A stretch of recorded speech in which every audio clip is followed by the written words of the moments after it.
So how do you discover, cultivate, and onboard a new generation of talented workers to serve a profoundly new generation of customers and clients with different expectations and needs and demands? Well, my guest today says that these talented professionals are right here. They're right before us, just waiting to be seen and recognized and hired and onboarded. Just hang tight, because I'm talking today with Andrea Guendelman. She's the CEO of a powerful new initiative designed to feed the tech talent pipeline with a brilliant new "why didn't I think of that" approach. It's David Avrin with the Customer Experience Advantage podcast, back in 20 seconds. You're listening to the Customer Experience Advantage podcast with David Avrin, featuring candid conversations with some of the most influential leaders in business today. Sit back and listen in, or feel free to watch the video version online. This is the Customer Experience Advantage podcast, and here's David Avrin. And welcome to the Customer Experience Advantage podcast. My name is David Avrin. A really cool show today. You know, depending on when you're watching this or listening to this, of course, we're dealing with big issues with supply chain, huge issues with labor across the board. I guess it's a really good time to be an employee, unless, of course, you are an underrepresented worker from a variety of communities that really make up what oftentimes is a really good, diverse workforce. They're overlooked. And while employers and others are clamoring for talent, so much of it is right here. I'm really excited to have as my guest today, Andrea Guendelman. Andrea, just a quick background on Andrea. She's got a law degree from Harvard. She's got a master's from MIT, but she has used that in the pursuit of helping some of these underrepresented populations gain employment. I'm not going to say much more because I'm going to let her introduce herself and talk about it. But I think it's such an important subject today when companies are clamoring for talent. I think the talent is right here. Andrea, thank you so much for being part of the show today. Thanks for inviting me. It's a pleasure. All right. So give us a quick background, a little bit about what drives you. Tell me a little bit about your background. Clearly, you have a wonderful accent from Chile. Tell us about your journey and how you got here. But what I'm really excited to learn about and to share with our audience the new approach that you have to recognize this talent that's there, cultivate that talent, and then leverage that talent to compete better in the marketplace. Absolutely. Well, just a little bit of background. As we were talking before the interview, I come from Chile, but I was born in the US. And then my father was studying, and I was raised in Chile, and from a minority, I'm Jewish, and in Chile that was a minority. So I always have just put that in the background. And so when I moved to the United States, and I went to Harvard Law School, as you said, and so I was inserted immediately into the meritocracy of this country, right? So I thought that everybody that was smart would go to like an Ivy League school, and that was kind of how it was. And then in 2006, I moved to New Mexico with my husband, who decided to become a professor. And in New Mexico, I inserted myself very much in the Latino community, Mexican immigrants. And I started meeting, because I put my son in an immersive school, and I started seeing all these new, basically the kids of these immigrants and that are starting to go to college, and we have discussions on where are you going to go to college, blah, blah, blah.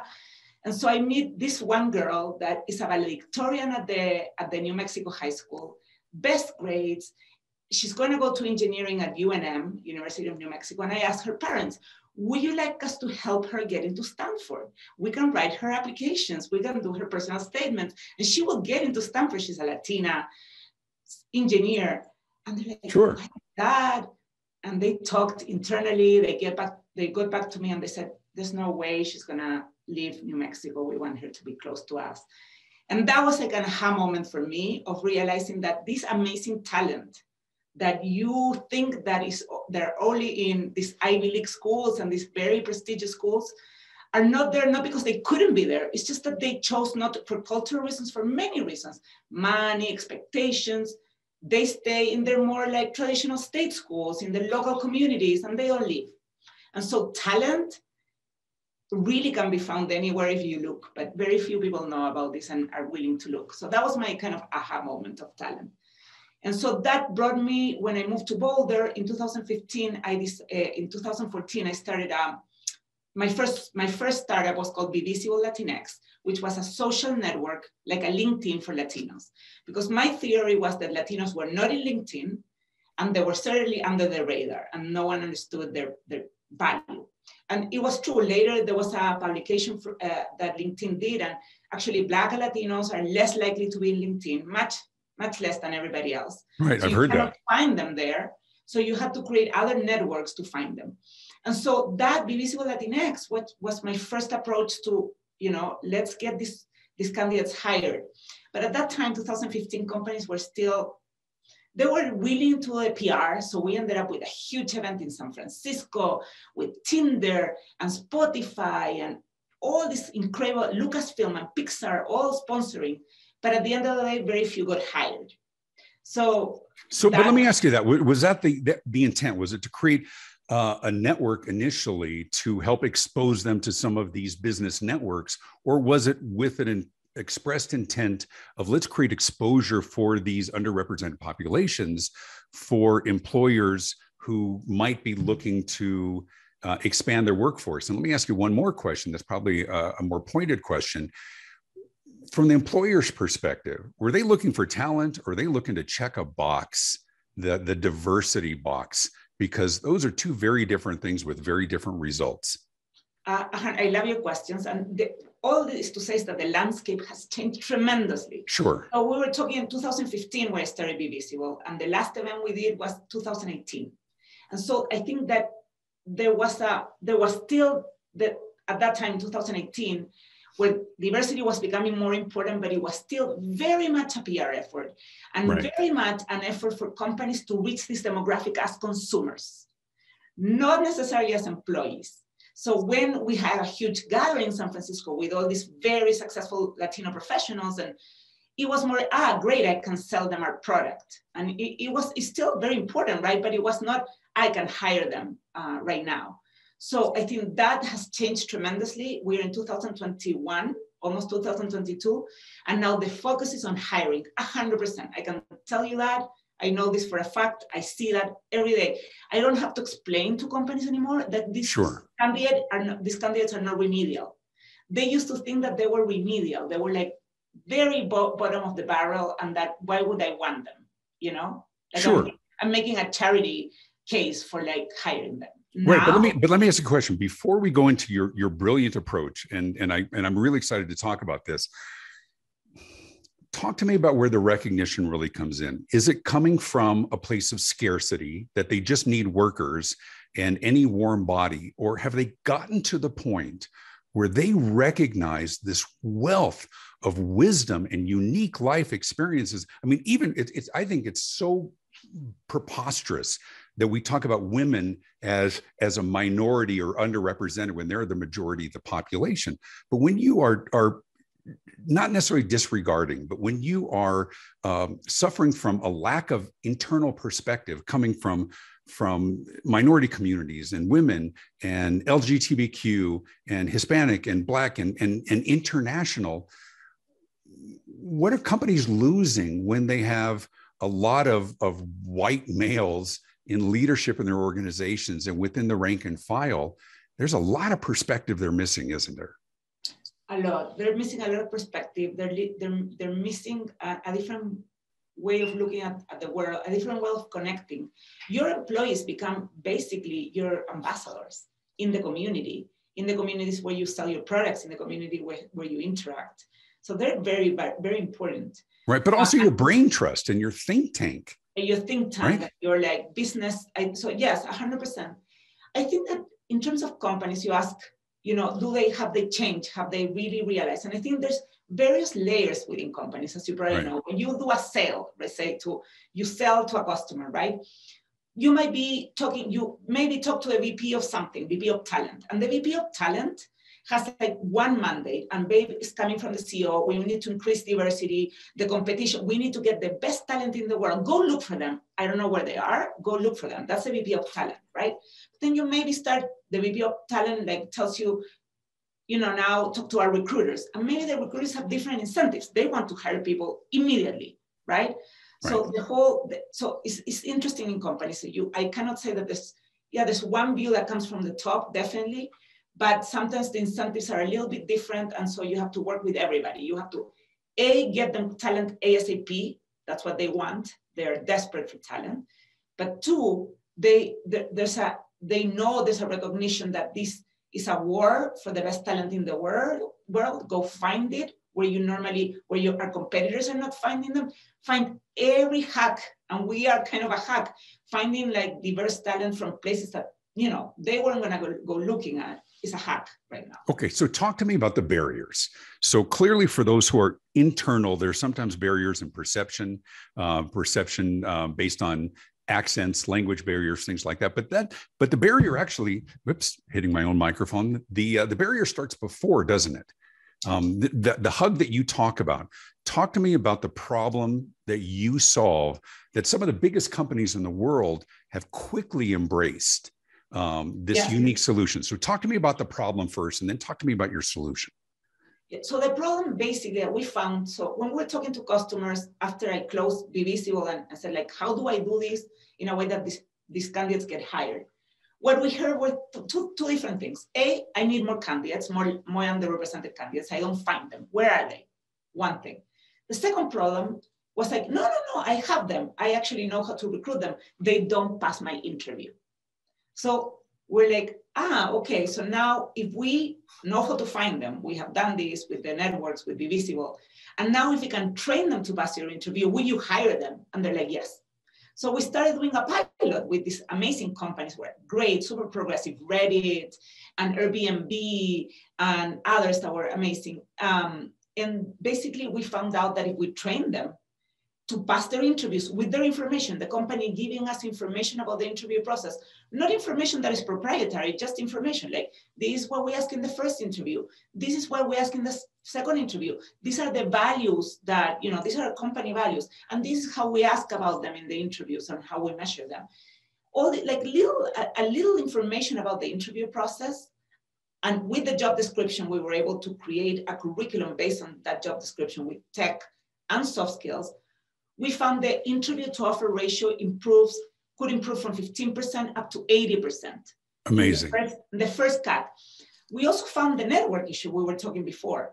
Many of these candidates, but because we had created this relationship with the company where we said, you know, they're gonna pass our program and then we're gonna give you the ones that pass and we're gonna refer them, and we have this connection, social capital also, right? What we were seeing is that many candidates were they were applying to these jobs, but they wouldn't even receive the first assessment. There's in tech jobs, you have to receive a first assessment. Normally, sure. It's an online assessment called HackerRank. It's like a very basic, test of your technical skills. Right. But our candidates, many of them had applied to 100 jobs and received 0 assessment, even though they have all the qualifications. They had a computer science degree, but yes, they had a different name. Most of them are first generation, immigrants from everywhere. I'm talking from Muslim, names that sound African. People don't recognize those names. And I don't know, they probably didn't recognize the school they went to. I've never hired someone from that school. Why would I take a bet? But pause for a second, because this is the part that's fascinating. Where was the breakdown from your perspective? And you've got an inside look at how this works. So when a candidate comes in and an organization through their HR department and they're interviewing them, where was the breakdown? Was it not understanding the questions and answering them appropriately, not getting the right documentation in? If they're not making it past the first stage of this recruitment funnel, where was the breakdown? Is it on the perception of the employer of not recognizing a variety of approaches, or is it the candidate who doesn't understand the process, or is it both? It's both. So what happens is that, so first of all, there was the problem of not even receiving an online assessment. So right. Okay, take that out, and that's a huge one. Let's say that you received the online assessment. The problem was that the candidates from underrepresented backgrounds are going to great schools, but those schools are not necessarily emphasizing the interview process. Those right. schools have professors that are more emphasizing get a master. Those schools have professors that haven't been in industry. Those schools don't have alumni that have been hired at those companies that these candidates are interviewing. Therefore, the intelligence about the interview process, about what do you have to study, how you prepare for that company is not there. In addition, these candidates got their computer science degree, but compared to the more privileged candidates, they're more behind because they maybe started coding when they were 17 or 18, instead of starting coding when they were 11, because maybe they didn't have a computer.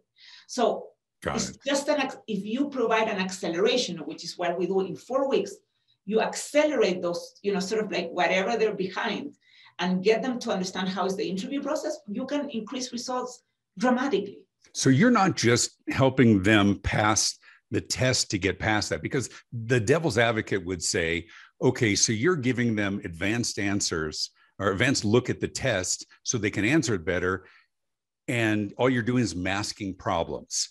And so you're getting them past the first stage. You get a short-term fix for that, but they still have issues once they're employed. You're talking about preparing them for not only the interview, preparing them for the job, preparing for that day one. We prepare them for the job because they get to know the company so intimately that by the time they interview, they know if they're going to be a good fit. Most of the technical things, these are computer science grads. They have the chops, right? Sure. Most of those technical skills they will be able to learn in the job. The most important part is the soft skills and the values. Am I able to communicate well? I'm a team player. Can I say when I don't know something? Can I be part of the team in any way? So those are the things that will probably determine your advancement in the company much more than the technical skills. That once you pass the initial hurdle, you're basically pre-qualified, you're in. So and we have seen incredible results. We started this work 3 years ago, and all of our candidates have been retained at the companies. They're more loyal because they receive this kind of education for free from the employers. Because, by the way, our program is free, right, to candidates. Sure. 100% free. So that means that the employers are making an investment in this pipeline, in this new pipeline. So the gratitude of an employee that was considered by an employer that never they were not considered before by anyone like them is incredible. The other thing I like is that it's not just about, we hear a lot sort of in the HR world about the importance of onboarding and that first 30 days of somebody feeling that they're prepared and incorporated into the culture of the organization. They've got the skills, they've got the right internal mentoring, but you're talking about moving much farther upstream to onboard before they're on board.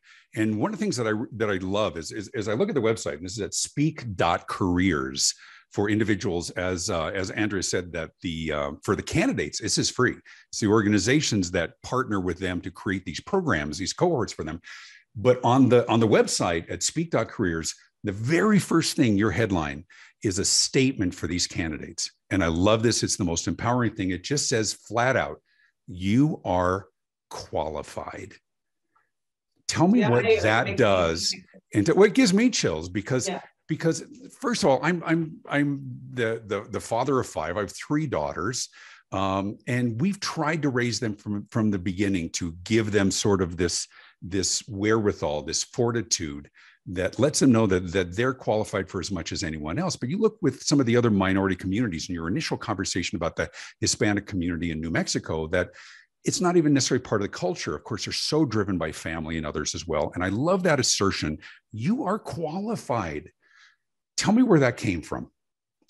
You are qualified means that basically that comes from, there's a perception in this community because they have been, denied opportunities, because they don't even get the online assessment, because they, that they're not qualified, that they have, and there's a lot of imposter syndrome. Maybe the first, as you're saying, you're first generation, they're first generation college students, and they're, they're like, there's just like a lot of lack of confidence because they haven't been given so many opportunities. And we're saying, no, you are qualified. Companies want you.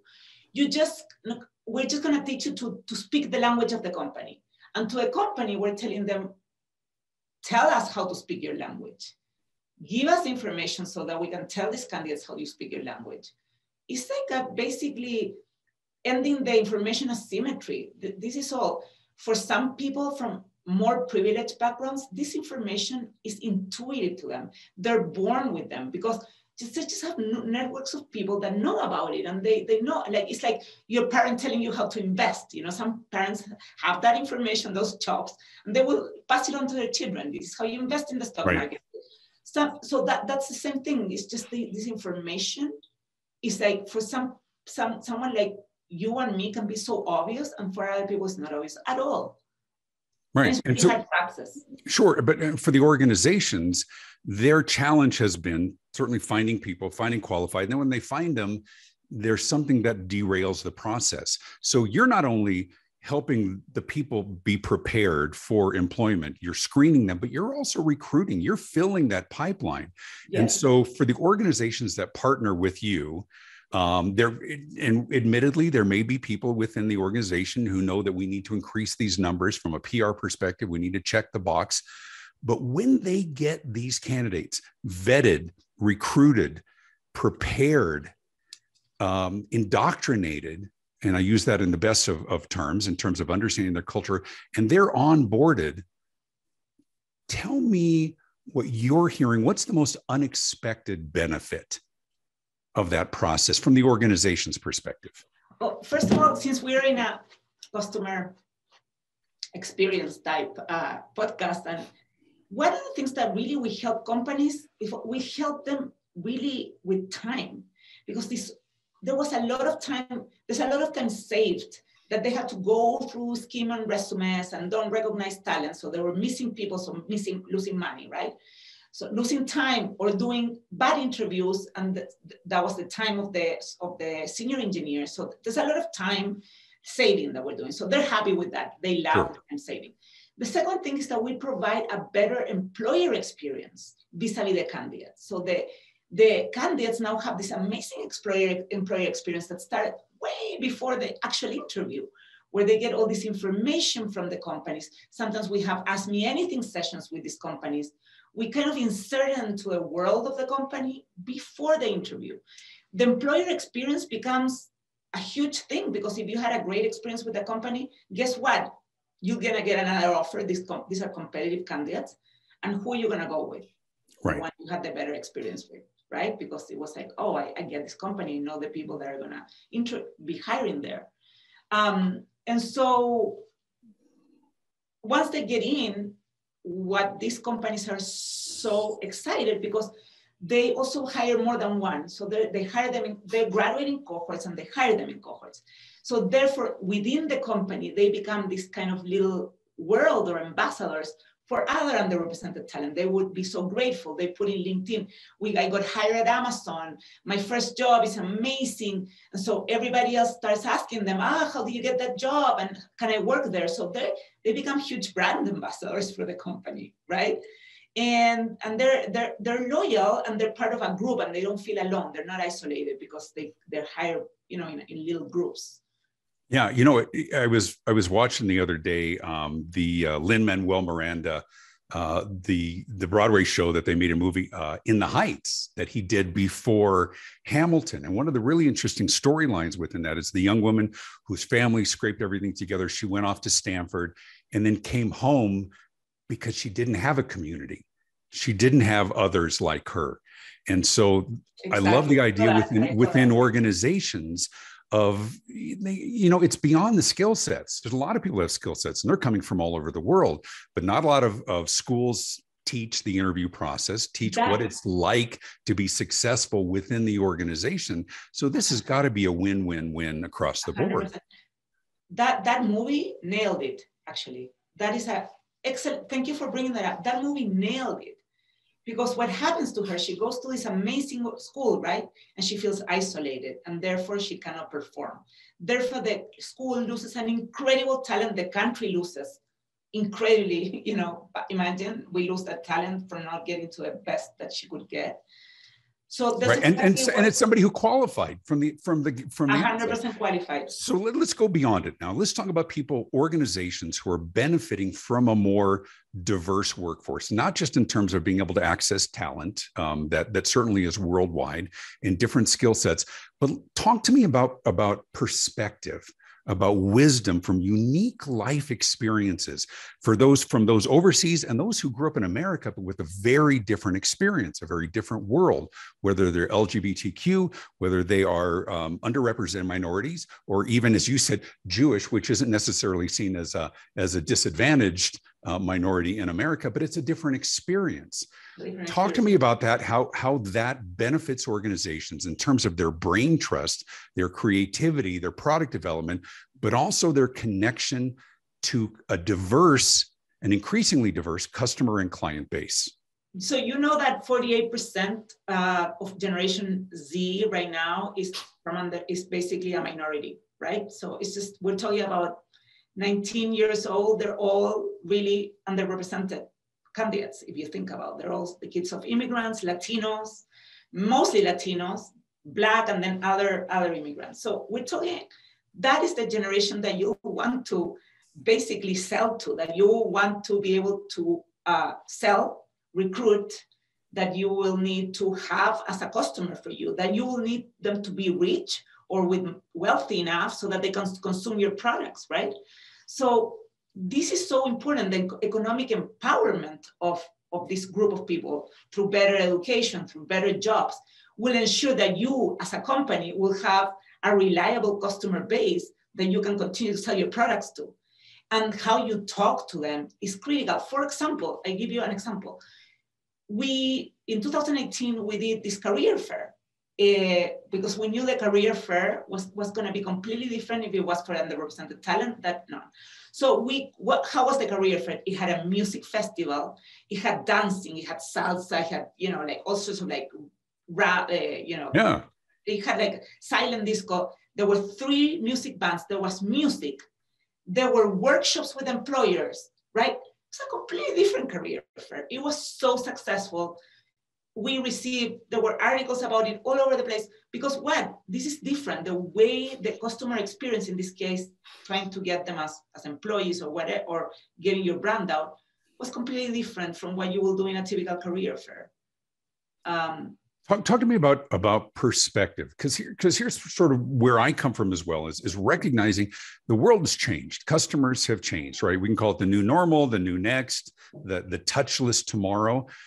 But being really well tapped into how people buy, having a diverse workforce affords you that as well. I mean, I think in many ways we talked, in my time growing up about, for 200 years about the melting pot that is America. And now I think we're seeing the melting person.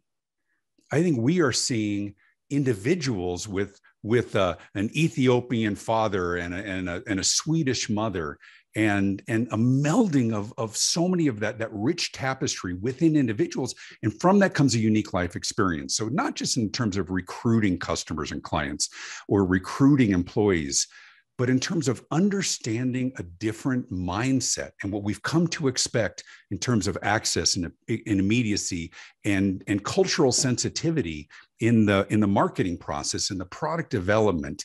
I think this, and I'm getting on my soapbox because I believe this so strongly, but I think companies who recognize and tap into a process like yours are really future-proofing their business.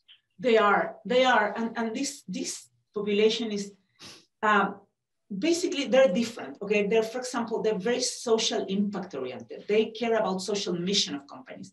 That's the first thing they ask us about a company. They care about money for sure. Think about it, like they probably have student debt or whatever, so money is important. But impact, you would never think that was so important to the population that this is the first generation. This population, for example, how you talk to them, eventually how you do marketing, like for example, for the Latino community, they like a little bit of the Spanish words peppered into some message, but not all in Spanish, because they're Americans, but they like the recognition of some Spanish peppered into. So if you can talk to them like that, or just start with hola and everything else in English, but and saludos, so with one word in Spanish, that immediately creates trust. I think that creating the trust with this community, so that there's lack of trust in that these companies care about them and these companies really wanted to hire them, right. And these companies. So I think that trust will translate into so many other things, that an employee becomes an ambassador, provides new insights on the business, leads an employee resource group that leads to more business creation, more connections with the community. We hear all the time right now, and I think you're probably aware of this, that businesses have to create communities and community-based growth and communities.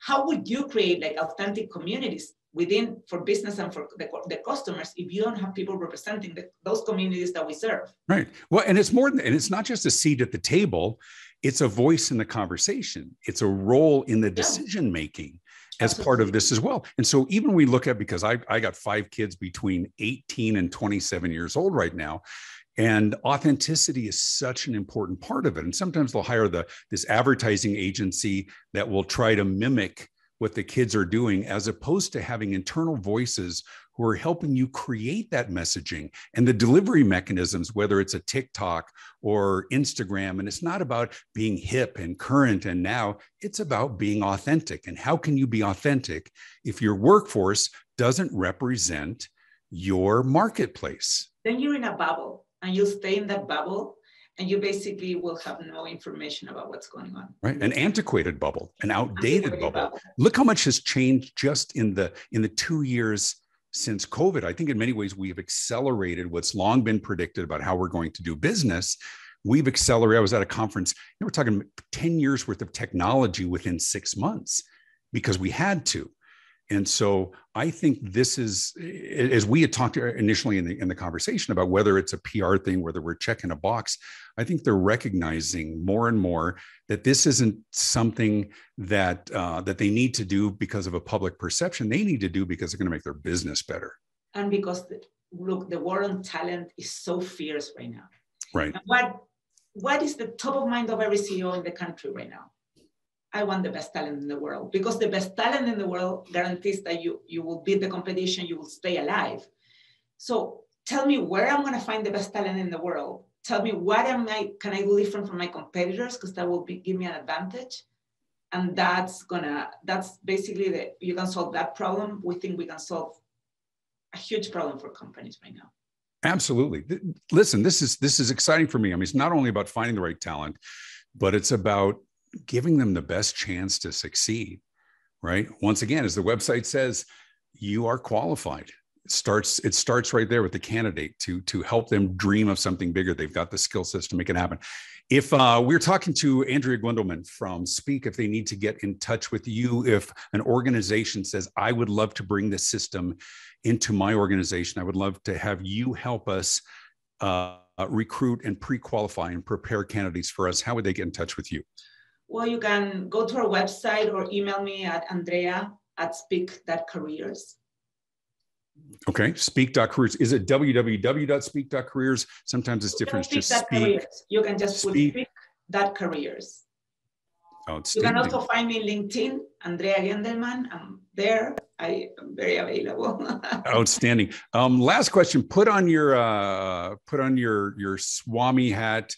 Take out your crystal ball. Give me a prediction for 5 years from now, 10 years from now. What are we learning in this process? And do you see a lot of other organizations adopting a similar methodology? So in the future, what we're going to see is that companies, so we're using the cohort-based program model, which is basically train people in cohorts instead of like self-learning, creating community. We're going to see more companies adopt this cohort-based methodology for onboarding, for upskilling, for many things within the company. So there's going to be a lot of employer-branded cohort-based programs. So that's one trend that I see. I see also companies that will be basically farming out or subcontracting many phases of the interview process to others. Like in our case, we maybe are going to do the first screening for every company. We're going to do like parts of the interview process that now are all part of a company will be delegated to make up a better employee experience. And I really think that this is going to be a global movement. Best talent will be found anywhere. There's going to be relaxing of all the sponsorship requirements and visa requirements. I think you'll see that very soon. Do you see also that the rise in hybrid models, virtual, contributing to this as well? 100%, but even more fully remote, so you can get the best talent in the world. Proximity doesn't matter. Fully remote and get the best talent from Mexico, from Chile, from Argentina, from anywhere where you can find them, and that will want to work for you. And you'll have to just be very, very, very creative. Outstanding. This is awesome. Very cool stuff. Big thanks to my guest, Andrea Guendelman, CEO of Speak. She's an ambassador. She is an advocate. And I think she's got a really brilliant solution. And some of the biggest companies in the world are already jumping on board. So we'll check back in later to see how this has grown in the future. Hang on with us. I want to talk to you when we are done off the air.